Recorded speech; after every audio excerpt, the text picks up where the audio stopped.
Si, me jake katu.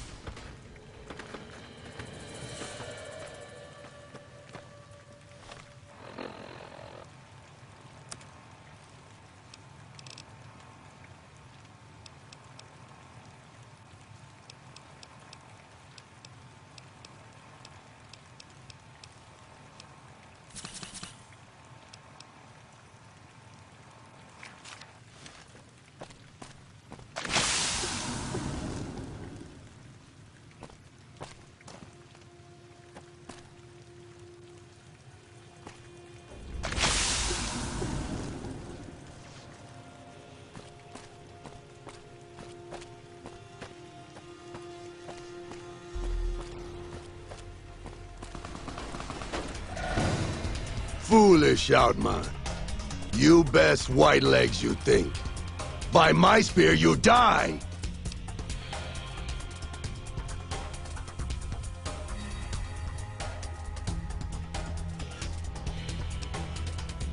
Ha! Yes! End!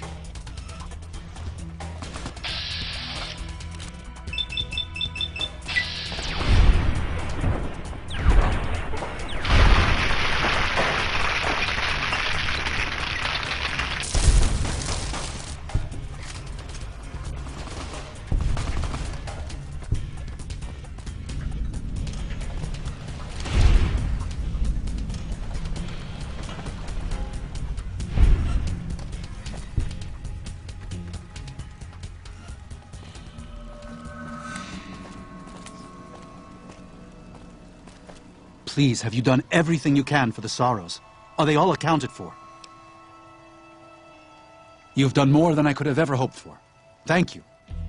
And may God protect you for all of your days. Goodbye.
And so it was that the conflict between the New Canaanites and the Whitelegs was finally resolved. The courier's involvement had tipped the scale, shifting the fragile balance of power. After the Whitelegs drove the Sorrows from Zion, they celebrated by destroying all traces of the valley's former inhabitants.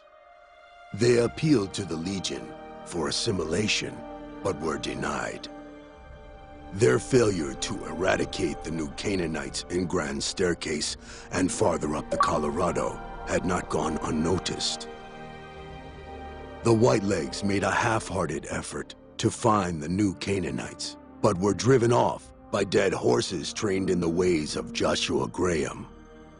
The Whitelegs lost all hope of joining the Legion and disintegrated into a number of petty raiding bands, leaving Zion Valley a polluted cistern. Daniel succeeded in leading the Sorrows out of Zion, as he had wanted to do from the start. The courier protected the Sorrows during the evacuation, ensuring that most reached their destination unharmed. Over the weeks and months to come, Daniel would see to the Sorrows' resettlement in Grand Staircase. Their adjustment to their new home was not without difficulty, but eventually, the Sorrows came to accept the loss of Zion. Having helped Daniel and the Sorrows escape from Zion, the Dead Horses returned to their home at Dead Horse Point. The tribe continued to learn from the new Canaanites, and over many years built a flourishing community along the banks of the Colorado. Though the tribe's bond would endure, it was Joshua Graham's legend the Dead Horses would revere, not the tenets of New Canaan's faith. Already weakened by several seasons of bad trading, the Happy Trails Caravan Company was initially discouraged by the results of its expedition. The fate of New Canaan and the evacuation of the Sorrows from Zion made the prospect of trading seem fruitless. When Daniel told his family about the exploits of Happy Trails employee the courier, however, New Canaan decided to repay the company's kindness. Twice per year, New Canaanites made the dangerous journey west to trade with the company in the city of New Reno. The Happy Trails Caravan Company could not survive on such trading alone, but the New Canaanites' generosity made tough times go easier. After leading the Sorrows from their home in Zion to safety in Grand Staircase, Daniel continued to wonder if he'd made the right choice. He spent his life evangelizing the beliefs of his people to a new generation of young men and women, as his ancestors had for centuries before him. He was happy with his family, but for the rest of his life, there were nights when he awoke with sadness to find he had been dreaming of Zion. And with that, the courier walked out of the history of the tribes of Zion and back to the gathering storm of the Mojave Wasteland.